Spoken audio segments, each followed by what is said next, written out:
Hello बच्चों, तो आज से हम स्टार्ट करने वाले हैं अल्कोहल फिनॉल ईथर के मोस्ट इंपॉर्टेंट क्वेश्चंस। मतलब आज आप लोगों को इस यूनिट के सभी वैरायटी के क्वेश्चन मिलने वाले हैं। यहां पर आपको पीवाईक्यू मिलेंगे, एनसीईआरटी के कुछ सिलेक्टेड क्वेश्चंस मिलेंगे। मतलब एक ऐसा बंच मिलने वाला है जिससे ये यूनिट आप लोगों के लिए बहुत सिंपल हो जाएगा। तो चलिए शुरुआत करते हैं आज के इस वीडियो की। Let's begin.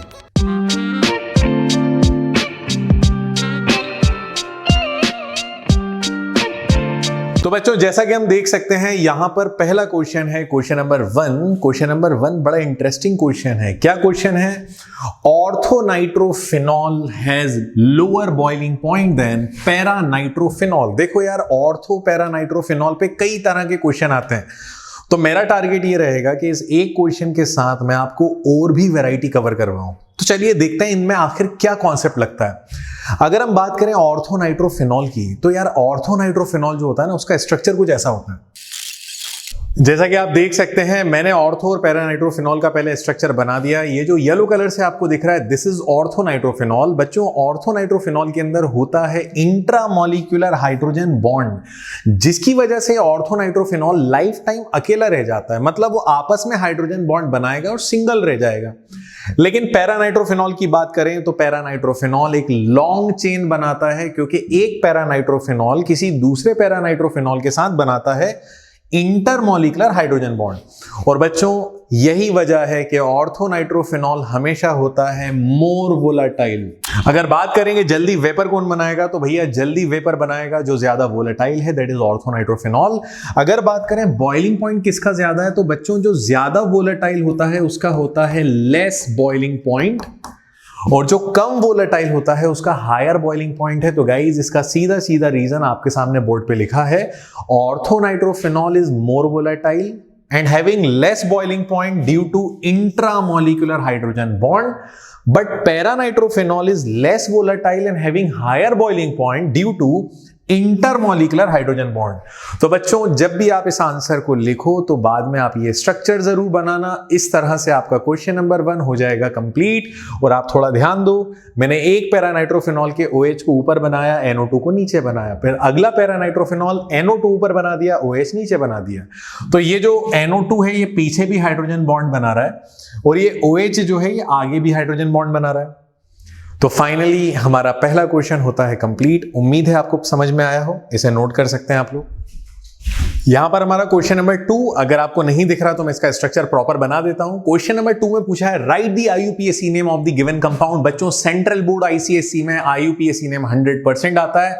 1 मार्क के 2 क्वेश्चन जरूर आते हैं। तो चलिए देखते हैं IUPAC नेम क्या पूछा है। ये कंपाउंड आपको जो दिख रहा है, जैसा कि आप देख सकते हैं, ये एक ऑर्गेनिक कंपाउंड जिसमें फंक्शनल ग्रुप OH है और उसके साथ डबल बॉन्ड है। तो हमें ज्यादा प्रायोरिटी देनी होती है फंक्शनल ग्रुप को, तो नंबरिंग उस एंड से करते हैं जहां से फंक्शनल ग्रुप के कार्बन को स्मॉलर नंबर मिले।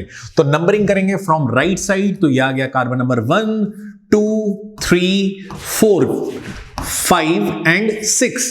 तो आप देख सकते हो टोटल 6 कार्बन है। तो 6 कार्बन के लिए हम लोग जो सफेद जो हम लोग वर्ड रूट लिखते हैं वो होता है हेक्स।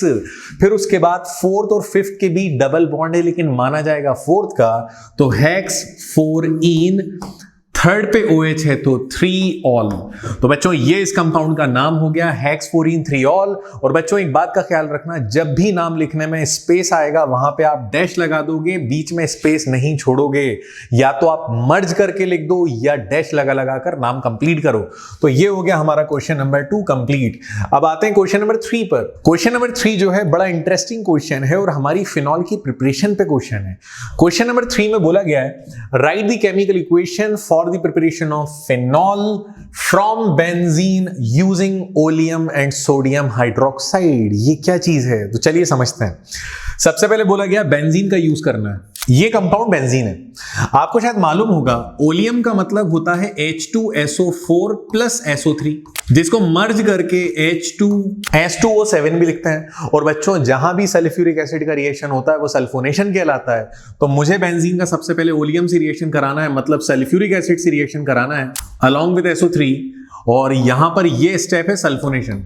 और जब आप सल्फोनेशन करते हो तो आपको पता होता है जिसका सल्फोनेशन कर रहे हो उस पे SO3H महाराज आकर बैठ जाते हैं, मतलब SO3H आकर जुड़ जाएगा और ये बन जाएगा बेंजीन सल्फोनिक एसिड। लेकिन फिनॉल थोड़ी बना, चलो बनाते हैं फिनॉल। अब हम लोग यूज करेंगे सोडियम हाइड्रोक्साइड का।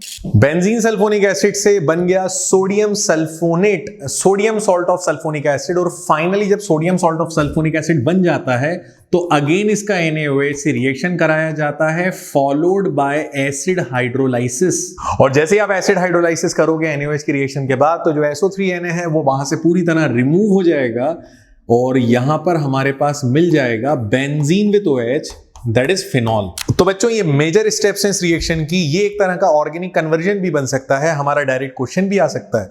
आप इस क्वेश्चन की प्रैक्टिस जरूर करना, क्योंकि जब भी आपको ओलियम वर्ड दे तो ओलियम का मतलब होता है सल्फ्यूरिक एसिड विद SO3, और जब भी ओलियम का रिएक्शन करोगे सल्फोनेशन होगा। सल्फोनेशन के बाद NaOH का रिएक्शन कराओगे, सोडियम सॉल्ट बनेगा, देन एसिडिफिकेशन और NaOH से बनेगा फिनॉल।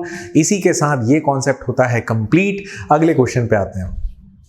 क्वेश्चन नंबर 4 जो हमारा एक बेसिक कन्वर्जन है, और इस कन्वर्जन को हम समझते हैं। क्या क्वेश्चन है? We have to convert propene into propane to all. यार बहुत आसान है, सिंगल स्टेप का है। चलो देखते हैं प्रोपीन क्या होता है। अगर मैं प्रोपीन का रिएक्शन वाटर से कराता हूं in presence of mineral acid, तो भैया होगा ये कि प्रोपीन का रिएक्शन जब वाटर से करोगे तो ये अनसिमेट्रिकल अल्कीन है। मैर्कोनिकॉफ रूल लगेगा, negative charge group will goes to that double bonded carbon which contain less number of hydrogen. तो कार्बन नंबर 1 और कार्बन नंबर 2 में लेस नंबर ऑफ हाइड्रोजन है कार्बन नंबर 2 के पास, तो OH चला जाएगा कार्बन 2 के पास और हाइड्रोजन आ जाएगा कार्बन नंबर 1 पे। तो फाइनली यहां पर बन जाएगा, और फाइनली यहां पर बन गया प्रोपेन टू ऑल। जहां पर सेकंड पोजीशन पे OH लाना था वो आ गया, तो सीधे सीधे एसिड हाइड्रोलाइसिस करा दो, रिएक्शन कंप्लीट हो जाएगा। सेकंड वाला है इथाइल क्लोराइड टू इथेनॉल। ये 2 स्टेप्स में आएगा। कैसे आएगा देखते हैं बच्चों। ये है इथाइल क्लोराइड, और आपको पता है हेलो अल्कीन सीधे सीधे एल्डिहाइड में कन्वर्ट हो ऐसा पॉसिबल नहीं है, पहले अल्कोहल बनाना पड़ेगा। तो हम लोग इसका रिएक्शन करा देते हैं KOH से, वो भी एक्वस KOH से। याद रखना एक्वस KOH सब्स्टिट्यूशन करता है, अपने OH को दे देता है हेलोजन की जगह, तो ये OH हेलोजन की जगह आ जाएगा और बन जाएगा इथाइल अल्कोहल। और एक बार इथेनॉल बन गया तो इस इथेनॉल का हम ऑक्सीडेशन करते हैं by using PCC in CH2Cl2। नाम याद है PCC, पाइरिडीनियम क्लोरोक्रोमेट इन CH2Cl2। तो बच्चों जब भी अल्कोहल का ऑक्सीडेशन करोगे तो आपको PCC लेना पड़ेगा, और जब आप PCC लोगे तो यहां से ये H2O तो निकलकर भाग जाएगा। अल्कोहल का H2O निकल गया, फाइनली बच क्या रहा है? CH3 बच रहा है, C बच रहा है, H बच रहा है, O बच रहा है। तो ये आ जाएगा CH3CHO, दैट इज इथेनॉल। और इसी के साथ हमारा ये क्वेश्चन हो जाएगा कंप्लीट। सिंपल है, आपको सिर्फ नाम लिखना है रिएक्टेंट और प्रोडक्ट के, आपको सिंपल स्टेप्स में इनको कंप्लीट कर देना है। चलिए आते हैं क्वेश्चन नंबर 5 पर। क्वेश्चन नंबर 5 ये थोड़ा सा बड़ा कन्वर्जन है। पहला कन्वर्जन पूछा है प्रोपेन टू ऑल से प्रोपेन टू ऑन या प्रोपेनॉन। तो बच्चों प्रोपेन टू ऑल एक सेकेंडरी अल्कोहल है, दैट इज CH3CHOH CH3। यह है प्रोपेन टू ऑल। और बच्चों हमें पता है एल्कोहल का ऑक्सीडेशन होता है तब बनते हैं कार्बोनाइल कंपाउंड, चाहे एल्डिहाइड या कीटोन हो। सेकेंडरी अल्कोहल का ऑक्सीडेशन करोगे सीधे सीधे एल्डिहाइड का कीटोन बनेगा। ये सेकेंडरी अल्कोहल है। और जब मैं सेकेंडरी अल्कोहल का ऑक्सीडेशन करता हूं तो सेकेंडरी अल्कोहल का जब हम ऑक्सीडेशन करेंगे तो हमें यहां पर मिल जाएगा ketone CH3COCH3, that is propanone. और यही वो प्रोपेनॉन है जिसको हम लोग एसीटोन भी बोलते हैं। तो बच्चों ये पहला रिएक्शन तो कोई बहुत टफ रिएक्शन नहीं है, बहुत नॉर्मल सा रिएक्शन है। यहाँ भी आप PCC ले सकते हो, जॉन्स रिएजेंट ले सकते हो, या KMnO4 जैसी चीजें ले सकते हो, लेकिन PCC या जॉन्स रिएजेंट को हम थोड़ा प्रायोरिटी देते हैं। तो ये तो हो गया कंप्लीट। सेकंड वाला है फिनॉल से 2,4,6 ट्राइब्रोमोफिनॉल। देखो यार अपने माइंड में एक बात याद रखना, 2,4,6 ट्राइब्रोमोफिनॉल जो है ये होता है व्हाइट कलर का PPT। अब ये कैसे बनाया जाता है तो समझते हैं। मैं सीधे सीधे फिनॉल का रिएक्शन करा रहा हूं ब्रोमीन वाटर से या एक्वस ब्रोमीन से, जहां पर पानी है। और आप जानते हो वाटर का डाइलेक्ट्रिक कांस्टेंट ज्यादा होता है, रिएक्शन इतना ज्यादा कर देगा कि कंट्रोल में नहीं आएगा। ये फिनॉल जो है वो एक अनएक्सपेक्टेड प्रोडक्ट देगा। फिनॉल और अगर एक्वस ब्रोमीन रिएक्ट करेंगे तो एक अनएक्सपेक्टेड प्रोडक्ट बनेगा। और वो अनएक्सपेक्टेड प्रोडक्ट है 2,4,6 tribromophenol, that is a white colour PPT. तो इसी के साथ हमारा क्वेश्चन नंबर 5 होता है कंप्लीट। आप इसकी भरपूर प्रैक्टिस करो। और गाइज एक बात का ख्याल रखना, यहाँ पे 3 लगाना जरूरी नहीं है, बैलेंस कर लिया अच्छी बात है, अदरवाइज डायरेक्ट आपने एक्वस ब्रोमीन लिखा तो भी रिएक्शन कंप्लीट हो जाएगा। अब क्वेश्चन नंबर 6, और क्वेश्चन नंबर 6 में पूछा गया है प्रोपीन से आप लोगों को बनाना है प्रोपेन 1-ऑल। देखो यार ये कोई आसान क्वेश्चन नहीं है। आपके पास प्रोपीन है, चलिए देखते हैं प्रोपीन क्या होता है।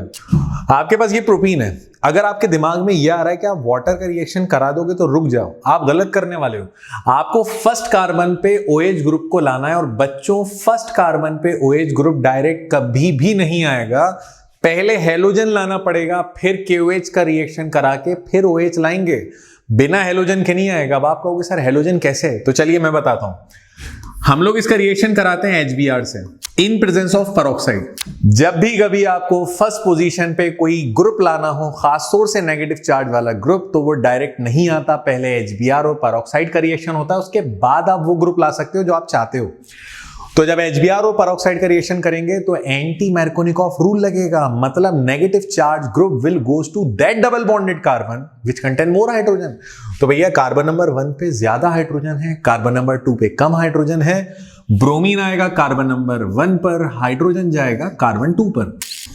तो ये आ गया हमारा 1-ब्रोमोप्रोपेन, और 1-ब्रोमोप्रोपेन के बाद आपको एक्वस KOH मिला देना है, जिसकी वजह से ये OH सीधे ब्रोमीन को रिप्लेस करेगा और बना देगा, सीधे सीधे OH रिप्लेस करेगा ब्रोमीन को, और फाइनली यहां पर बना देगा प्रोपेन 1-ऑल। और इसी के साथ हमारा यही क्वेश्चन तो था कि प्रोपीन से प्रोपेन 1-ऑल बनाना है, तो ये होता है कंप्लीट। सेकंड क्वेश्चन बहुत इंपॉर्टेंट है, इसकी प्रैक्टिस ज्यादा करनी है। सेकंड क्वेश्चन में बोला है इथेनॉल से प्रोपेन 2-ऑल। आप अपना दिमाग यूज करो, इथेनॉल में 2 कार्बन होते हैं, प्रोपेन 2-ऑल में 3 कार्बन है। एक तो हमें अल्कोहल ग्रुप लाना है, वो भी कार्बन बढ़ाकर। तो बच्चों जब भी आपको कार्बन बढ़ाना हो और आपको अल्कोहलिक ग्रुप चाहिए, तो आप सीधे सीधे अपने दिमाग का यूज करो। और कैसे क्या करना है मैं आपको बता रहा हूं। जब भी आपको कार्बन बढ़ाना हो, एल्डिहाइड या कीटोन से अल्कोहल बनाना हो, तो आप ग्रिग्नार्ड के अलावा कोई दूसरा रास्ता मत फॉलो करना। सबसे बढ़िया रास्ता है ग्रिग्नार्ड, और ग्रिग्नार्ड में आपको जितने कार्बन बढ़ाना हो उतने कार्बन की अल्काइल ग्रुप की चेन ले लेना। आपको इथेनॉल में 2 कार्बन है, उससे चाहिए प्रोपेन 2-ऑल, मतलब 3 कार्बन वाला प्रोडक्ट, तो सीधे सीधे 1 कार्बन बढ़ाना है। तो ग्रिग्नार्ड में कार्बन की चेन में सिंगल कार्बन ही लेंगे हम। ग्रिग्नार्ड के कार्बन की चेन ऑक्सीजन के पास वाले कार्बन से जाकर जुड़ जाएगी, वाटर का हाइड्रोजन ऑक्सीजन से जाकर जुड़ जाएगा। चलिए देखते हैं क्या बनता है। इस CHO पे एक CH3 ऑलरेडी है, ऊपर से दूसरा CH3 आ गया, ये वाला। ऑक्सीजन को मिल गया हाइड्रोजन, तो आप देख सकते हो क्या बन गया, कार्बन नंबर 1, 2, 3 कार्बन को हम बोलते हैं प्रोपेन, और सेकंड पोजीशन पे OH है तो 2-ऑल, प्रोपेन 2-ऑल। सिंपल है। तो जब आप ग्रिग्नार्ड रिएजेंट का रिएक्शन किसी भी एल्डिहाइड से कराओगे एक्सेप्ट फॉर्मल्डिहाइड, फॉर्मल्डिहाइड के अलावा किसी भी एल्डिहाइड से कराओगे, सेकेंडरी अल्कोहल बनेगा। और गाइस ये प्रोपेन 2-ऑल को आइसोप्रोपाइल अल्कोहल भी कहते हैं। अब आपका दिमाग ये चल रहा होगा कि सर बाय प्रोडक्ट क्या है, तो यार बाय प्रोडक्ट साफ दिख रहा है, MgBrOH, तो यहां पर निकल जाएगा MgBrOH। तो इसी के साथ हमारा ये क्वेश्चन भी होता है कंप्लीट, इसे प्रैक्टिस में लेना। क्वेश्चन नंबर 7 सीधा सीधा थ्योरेटिकल क्वेश्चन है, सीधे सीधे रीजनिंग बेस्ड क्वेश्चन है। एक बार सुनो, ध्यान से सुनो, एक बार पढ़ लो, काम आपका कंप्लीट। क्या क्वेश्चन नंबर 7 है देखते हैं। क्वेश्चन नंबर 7 में बोला है propanol has higher boiling point than butane. तो प्रोपेनॉल क्या होता है देखते हैं। बच्चों अगर हम बात करें प्रोपेनॉल की, तो प्रोपेनॉल एक अल्कोहल है, और आप सभी जानते हो कि अल्कोहल के मॉलिक्यूल्स जो होते हैं ना, उनके बीच में होता है इंटरमॉलिक्यूलर हाइड्रोजन बॉन्ड। वहीं पे अगर हम ब्यूटेन की बात करें, तो ब्यूटेन के जो मॉलिक्यूल्स हैं उनके बीच होता है, ब्यूटेन के जो मॉलिक्यूल होते हैं उनके बीच होता है weak van der Waals force of attraction. तो आपका खुद दिमाग क्या कहता है, जाहिर बात है जहां पर स्ट्रॉन्गर हाइड्रोजन बॉन्ड है वहां के मॉलिक्यूल्स को बॉइल करना टफ है, और जहां वीक वेंडरवॉल फोर्स है वहां के मॉलिक्यूल को बॉइल करना बहुत आसान है। इसका मतलब अल्कोहल का बॉइलिंग पॉइंट ज्यादा है just because of presence of intermolecular hydrogen bond which are stronger than van der Waals force of attraction। तो बच्चों इसी के साथ हमारा क्वेश्चन नंबर 1 कंप्लीट होता है। बस यही बात आपको अपने आंसर में फ्रेम कर लेनी है और आपका आंसर कंप्लीट हो जाएगा।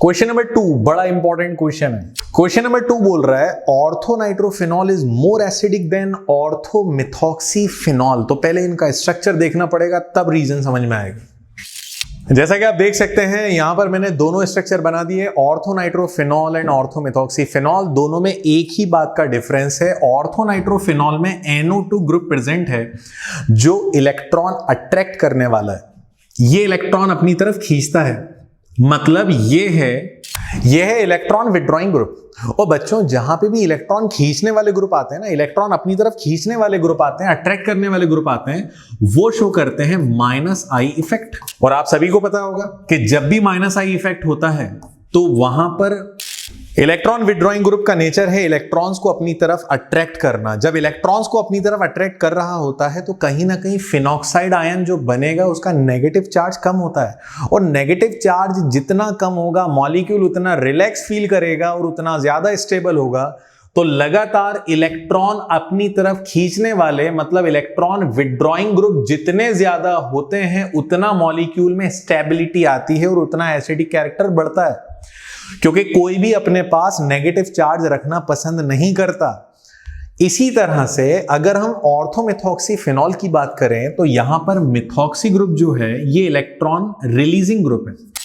बच्चों ये इलेक्ट्रॉन रिलीज करने वाले जो ग्रुप होते हैं ना, ये बड़े मुसीबत वाले ग्रुप होते हैं, क्योंकि जिसके ऊपर जाकर बैठ जाते हैं उसको इलेक्ट्रॉन देते हैं। अपना बोझ जो है वो फिनॉल को देगा मिथॉक्सी ग्रुप, तो लगातार अपना बोझ फिनॉल को देगा, तो फिनॉल तो बेचारा वैसे ही अनस्टेबल हो जाएगा, और जब ये अनस्टेबल होगा तो इसका एसिडिक कैरेक्टर डिक्रीज होगा। तो याद रखना जितना नेगेटिव चार्ज का बोझ आएगा उतना एसिडिक कैरेक्टर डिक्रीज होगा, और जितना नेगेटिव चार्ज डिस्ट्रीब्यूट होगा उतनी स्टेबिलिटी बढ़ेगी और एसिडिक कैरेक्टर भी बढ़ेगा। तो गाइज ये रूल हर चैप्टर में हर जगह ये रूल फिट होता है कि जब भी -I इफेक्ट वाला ग्रुप आता है तो एसिडिक कैरेक्टर बढ़ा देता है, +I इफेक्ट वाला ग्रुप आता है तो एसिडिक कैरेक्टर कम कर देता है।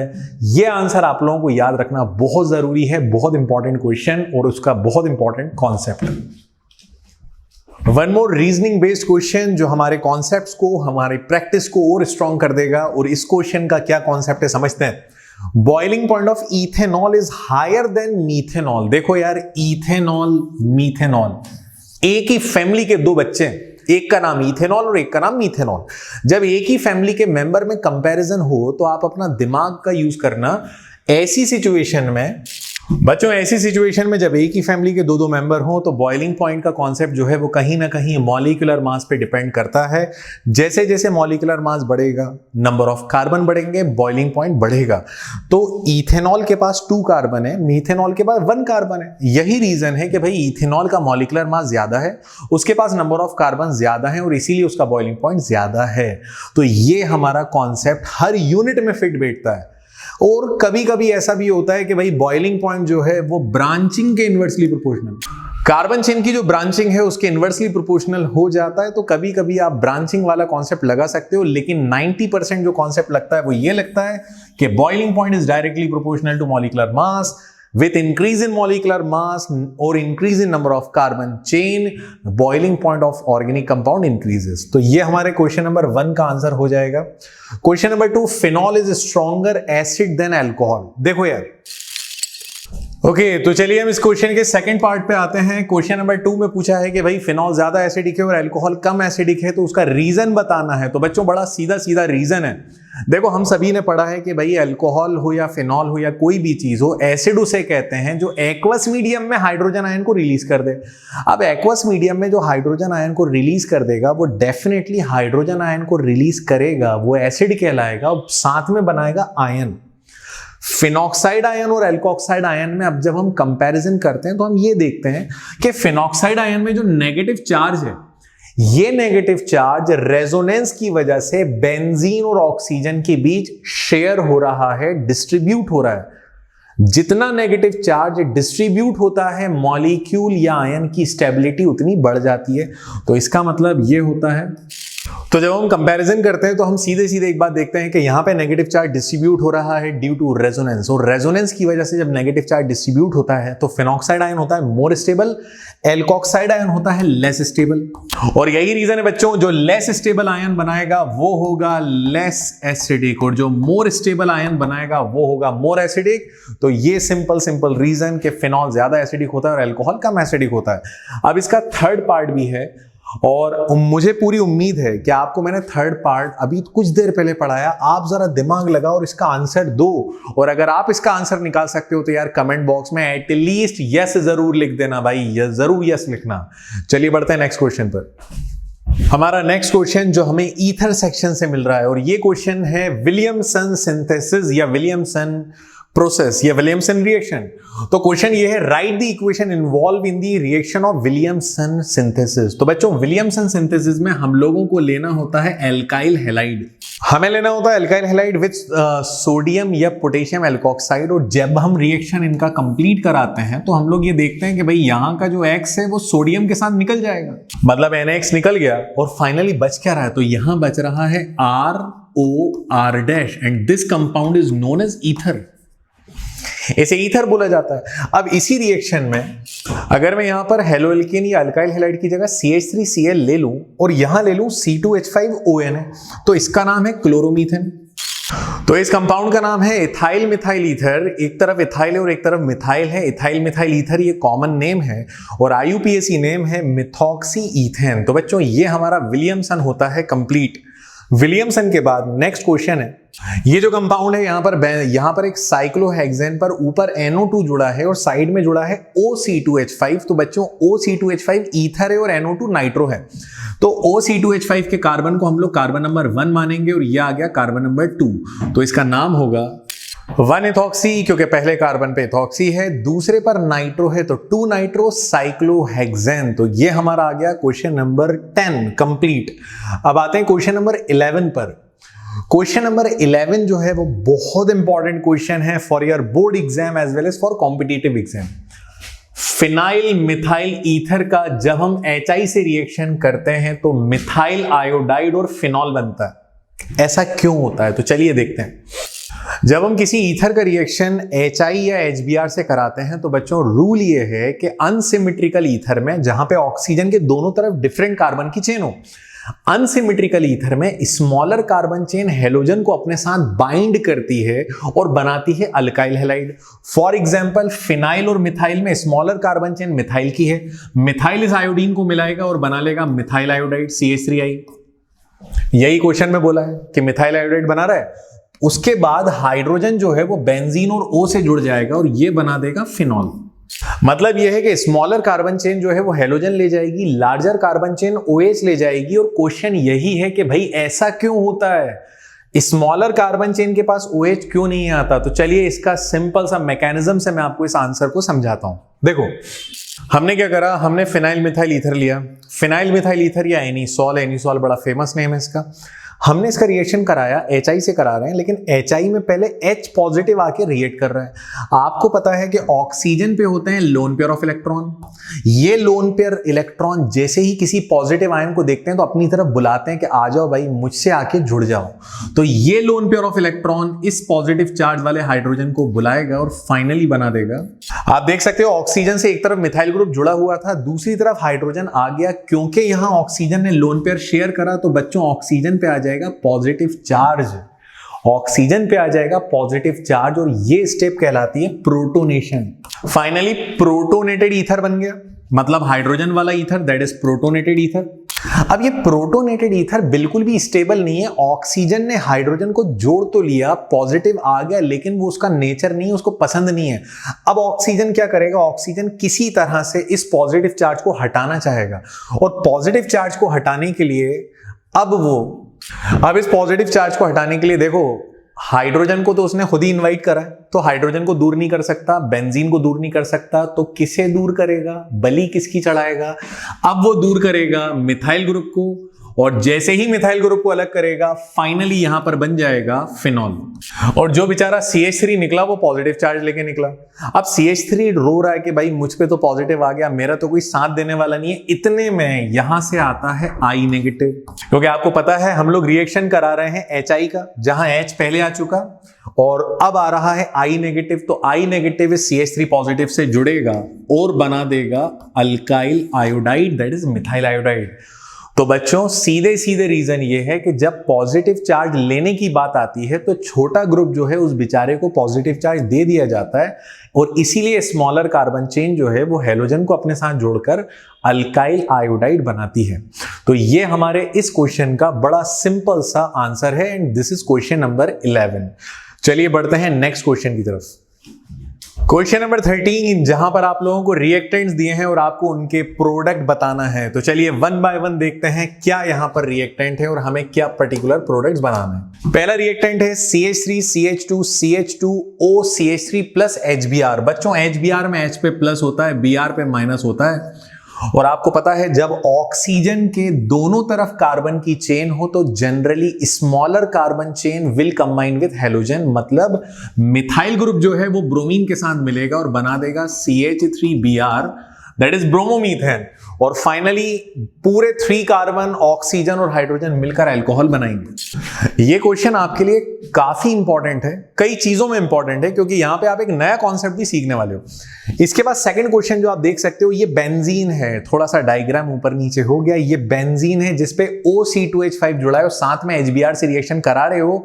अगेन वही कॉन्सेप्ट है भैया कि smaller carbon chain will combine with halogen, तो ये बन जाएगा C2H5Br प्लस, तो ये बन जाएगा C2H5Br और फाइनली बेंजीन ऑक्सीजन और हाइड्रोजन मिलके फिनॉल बना लेंगे। ये हो गया क्वेश्चन नंबर 2। लेकिन क्वेश्चन नंबर 3 पे गलती से ये कॉन्सेप्ट मत कर लेना, ध्यान से देखो। ये है tertiary carbon, 3 degree carbon. Tertiary carbon अगर है और आप रिएक्शन HBr या HI से करा रहे हो, H पे प्लस I पे नेगेटिव, तो भैया टर्शरी कार्बन कहेगा भले ही छोटी चेन हो, साइड में कोई सी भी चेन हो, मुझे हेलोजन चाहिए, क्योंकि टर्शरी कार्बन हेलोजन को जोड़कर खुद पे पॉजिटिव चार्ज लाता है and we know that tertiary carbocation are highly stable. तो बच्चों एक तरफ टर्शरी कार्बन की चेन है, टर्शरी कार्बन की चेन जो है वो सीधे हेलोजन को अपने साथ जोड़ेगी और बना देगी टर्शरी अल्काइल हैलाइड बन गया। टर्शरी अल्काइल हैलाइड में टर्शरी कार्बन पे प्लस है विच इज मोर स्टेबल। तो गाइज ये रूल तभी ब्रेक होता है जब एक तरफ टर्शरी कार्बन की चेन हो। अगर टर्शरी कार्बन की चेन है तो वही हेलोजन को लेगी, वहां छोटी और बड़ी चेन का कॉन्सेप्ट खत्म हो जाएगा। फाइनली बच क्या रहा है C2H5O विद दिस H और ये बन गया इथेनॉल। तो बच्चों मुझे पूरी उम्मीद है आपको ये वाला कॉन्सेप्ट बिल्कुल समझ में आया होगा और ये क्वेश्चन भी आपको समझ में आया होगा। ये सारे कॉन्सेप्चुअल क्वेश्चन आपकी प्रैक्टिस को बहुत स्ट्रांग कर देंगे। तो गाइज इसी के साथ आज इस वीडियो को हम लोग करते हैं कंप्लीट। उम्मीद है ये क्वेश्चंस आपकी हेल्प कर रहे होंगे और अगर कर रहे हैं तो यार एक बार कमेंट बॉक्स में जाकर आप कमेंट करो और बताओ किस तरह ये क्वेश्चंस आप लोगों की हेल्प कर रहे हैं। और अगर आप सैंपल पेपर डिस्कस करना चाहते हो तो इन यूनिट्स के बाद हम सैंपल पेपर भी डिस्कस कर सकते हैं। तो guys that's all for today, thank you very much. अगर वीडियो पसंद आए तो शेयर करना ना भूलें।